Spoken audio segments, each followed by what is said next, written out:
Hi everybody, welcome to the second and probably final video of today, of Monday the 28th of July. It's been a very kind of quiet time. I've been working on dimensional cycles. I've been planning out my week of what I wanted to do. So there's been a fair old amount of stuff, and I thought I'd do a video on the shattered mode. So I've got videos going out tomorrow that's going to be focused on that. Also this week, I'm really looking forward to, fingers crossed, doing a segment or a video where I'm able to get 3 rank 4 7 stars in the space of or less than 24 hours. I'm going to talk to you about that later on in the week and kind of positioning myself for more, hopefully, entertaining videos, because I know not everybody's interested in shatter mode, or any of the things around dimensional cycle. I'm very indifferent about it because I like this type of game mode, but I understand where players are coming from, where they're like, this has no place within this type of game. Okay. But in any case, I just want to get on with it. Like, I know it's not for everybody's cup of tea. Not like a large chunk of people don't like it, but I just want to get on with it and get it done. Right. Like many others, there are units involved with it. So there is much more of an indication or interest from me. And anybody that's free to play, I honestly think that if you're willing to just get on with it and do it, 750 units, no, 825 units for free. This is actually much more doable as an event than you might think, right? So if you understand the build of the masteries and how we kind of build up through it, you'll know about your runs.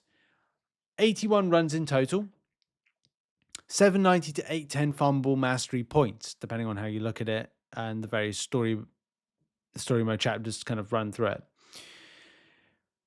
There's about 20 runs in shattered mode for Human Torch, Invisible Woman, Thing, Mr. Fantastic.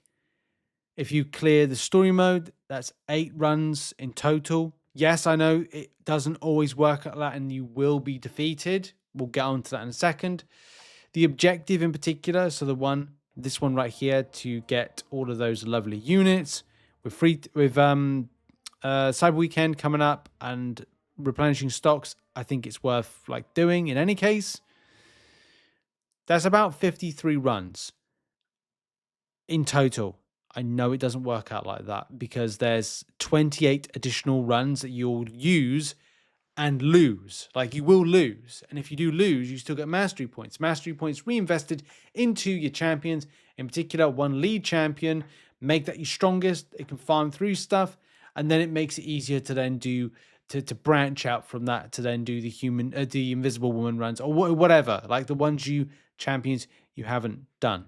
So those 28 runs are going to be helpful. Those 28 runs could be 280 mastery points that you can invest into your heroes, or look at it from you've done 53 runs, 530 mastery points.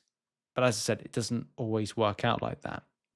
So let's talk about how that works and what's important about that particular rotation of things. Because yes, it's not as simple as going, hey, in 53 runs, you're going to get everything smashed out, because we've even learned. You've learned, I've learned. It doesn't work out like that. If you spent money, you've saved your time. So Dimensional Arcade tickets would have been able to grab you into exchanging for things like mastery points, entries. You would have probably already done this event right about now. However, when it comes to shatter mode is a bit different in the way that you kind of approach it, in that it's just the refarm. To be honest, I'd say it's exactly the same, actually. I tell a lie. Shatter mode, right? Yeah. It's just another kind of mode adjacent to story mode to go and farm. It's kind of like an arena, maybe. I don't know. How would you kind of describe it in this day and age? If you're unfamiliar with how to actually play the new mode in general, like the dimensional, the Doom Cycle, Dimensional Arcade, then going back to the video that I posted, I think was last week. However, just to kind of remind to everybody, if you're looking to get through shatter mode a lot more easily, focus on one champion. So you can see I focus mainly on Human Torch because I love building the debuff damage from Flame, the burns, and then branching out from doing more attack-based elements, which you can see right there. And right at the bottom there with Plasma Flame, I'm building out that.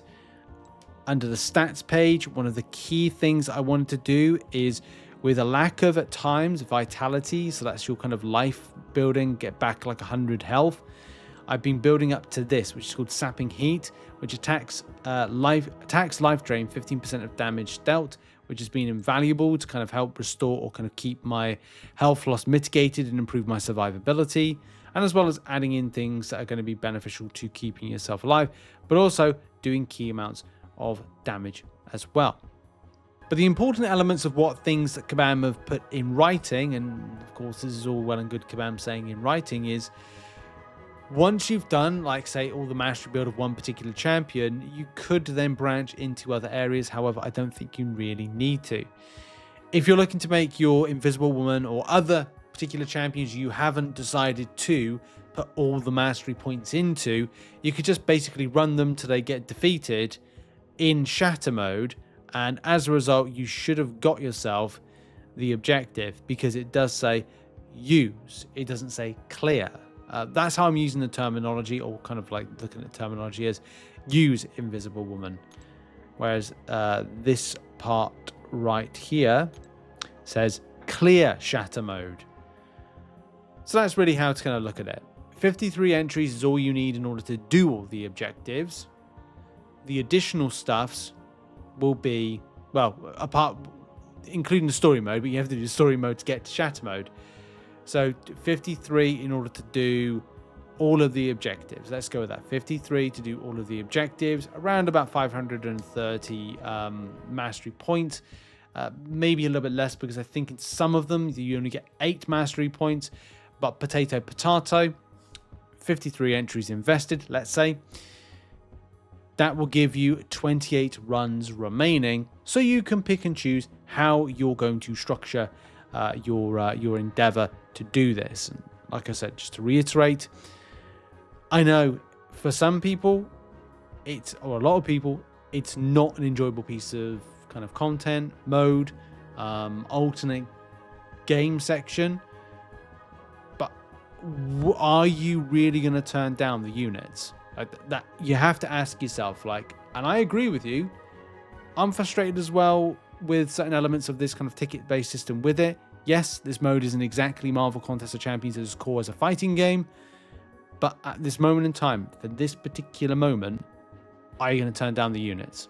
And I really think it's recommended to go and grab it. Like, for me, this is massive. This basically gets me to 15,000 units, which I desperately needed to get.